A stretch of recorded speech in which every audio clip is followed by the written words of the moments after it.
امروز من و زحل برای شما در موضوع تازگی و سلامتی سخن میگوییم. ما کوشش میکنیم که به شما برای تازه آزاده بودن یک چند مصلحت ها بدهیم و دقت باشید، دانستن حتمی است. اساساً در همه حالت شخص باید برای بخطری سلامتی خود احتیاط نماید، مخصوصاً در کوچه.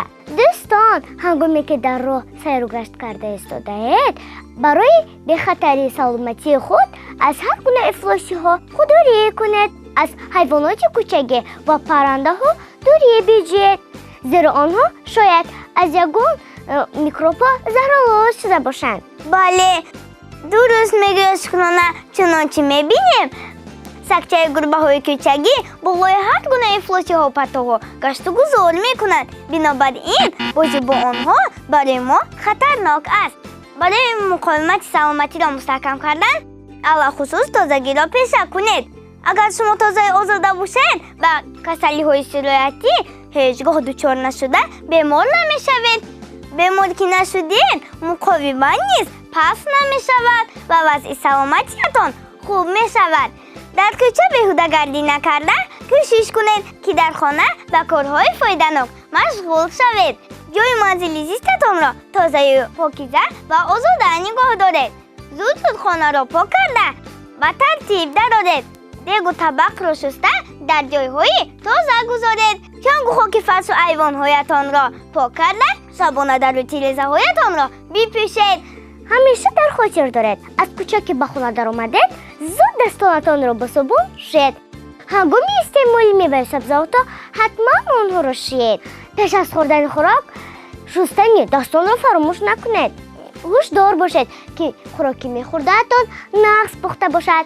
پیش از خوردن خوراک اول دسترخوان را خوب تازه کرده و ترتیب دارید. بعد خوراکتان را گذاشته به خوردن شروع کنید. از استعمال خوراک کوچکی خودداری نمایید. همسایگان عزیز، باز یک چیز دیگر را برایتان میگویم. رخت خواب را نیز تازه آزاده نگاه داشتن لازم است.